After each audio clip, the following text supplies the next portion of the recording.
Salut à vous au bureau, à la maison, dans votre canapé, dans votre salon, je ne sais pas où est-ce que vous nous suivez, mais bonjour et bienvenue dans cette nouvelle capsule sur la chaîne YouTube du modèle Ola.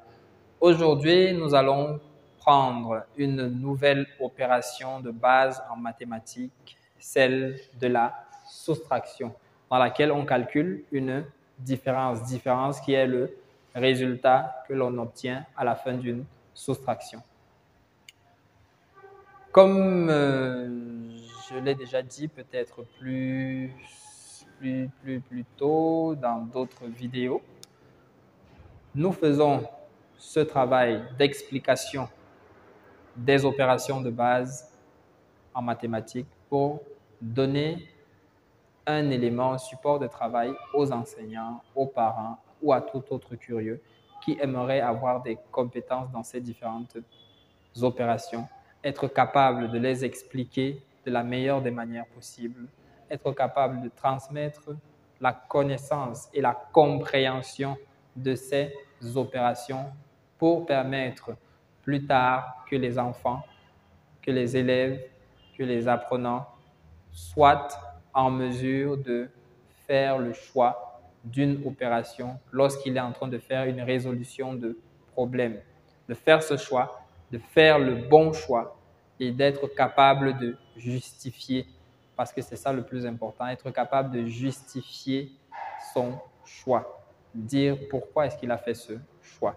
Donc voilà, aujourd'hui, nous allons parler de l'opération de soustraction, comme je le disais. Nous allons expliquer ce que c'est la soustraction, bien entendu. Nous allons présenter le modèle qu'on doit utiliser pour toutes les situations dans lesquelles on fait une soustraction, donc pour toutes les situations soustractives.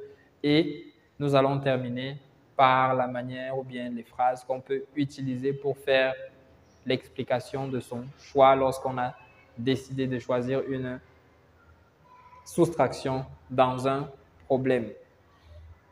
Nous pourrons également à la fin prolonger sur ce qu'il faut dire ou bien sûr à ce à quoi il ne faut pas limiter une soustraction parce que la limiter à ces éléments-là fait en sorte que l'apprenant enfant ne la maîtrise pas et plus tard n'est pas capable de faire le choix d'une opération de la manière la plus idoine parce qu'il sera perdu dans les problèmes avec les problèmes dans lesquels il n'y aura pas soit l'élément, soit d'autres choses.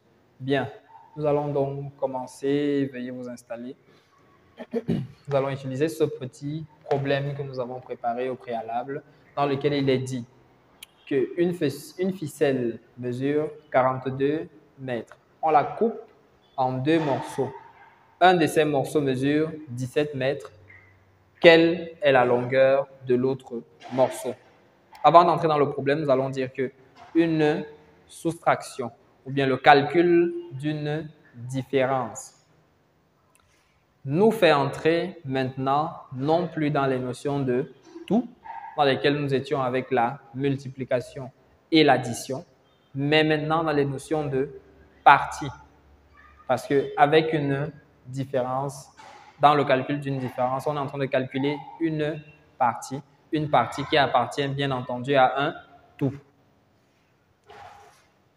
Ça nous amène à dire que la soustraction est une opération dans laquelle on retire, bien entendu, dans un tout, une partie qu'on connaît pour retrouver une autre partie qu'on ne connaît pas.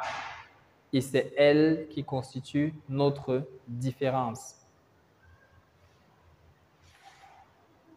Avec notre problème, nous allons présenter le modèle que nous devons utiliser lorsque nous faisons le calcul d'une différence ou lorsque nous avons fait le choix de faire le calcul d'une différence. Ce modèle, il est un modèle en barre comme celui de la division ou du calcul de la somme. Dans ce modèle en barre qui représente le tout bien entendu,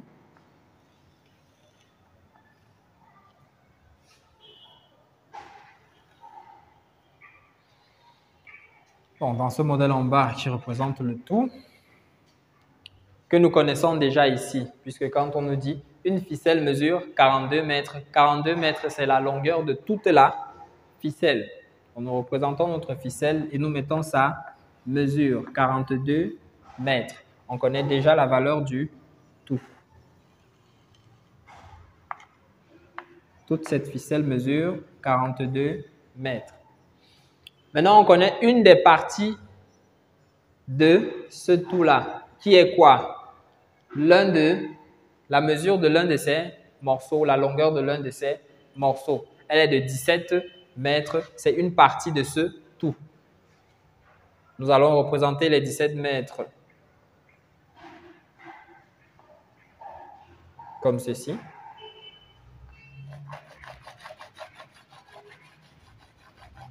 En mettant une couleur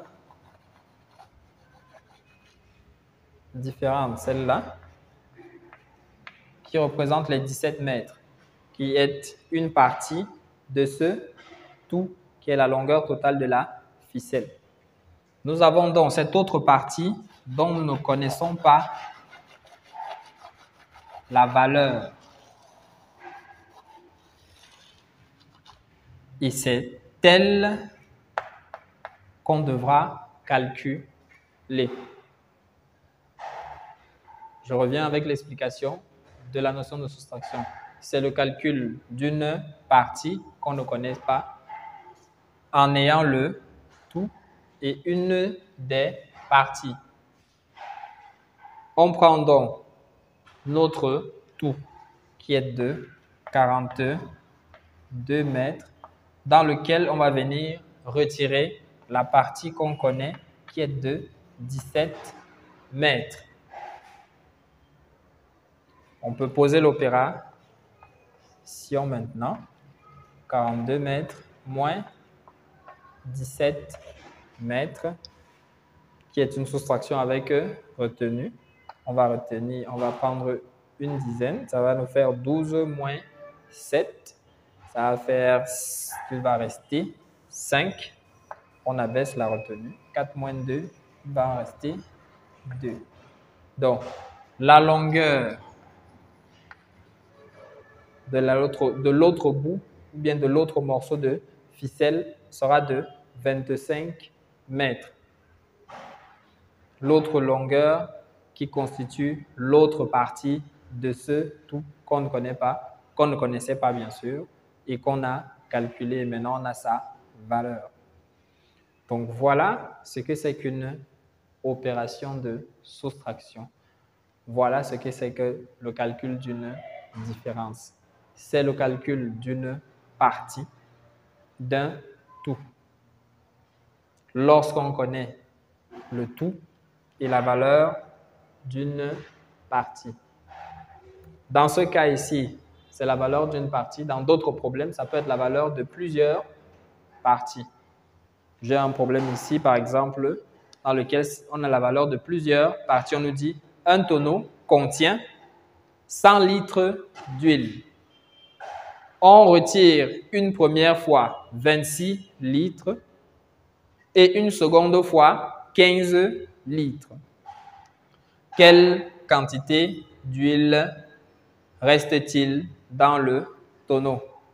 Ici, on voit bien que on a la quantité d'huile totale qu'il y a dans le tonneau qui est le tout, 100 litres.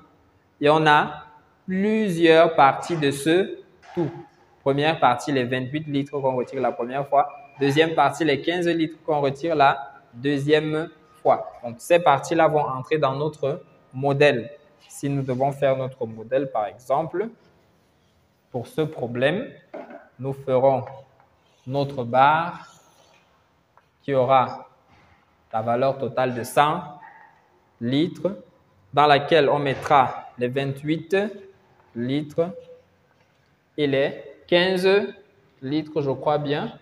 Oui, et les 15 litres. Bon, ça ne doit pas normalement faire la moitié.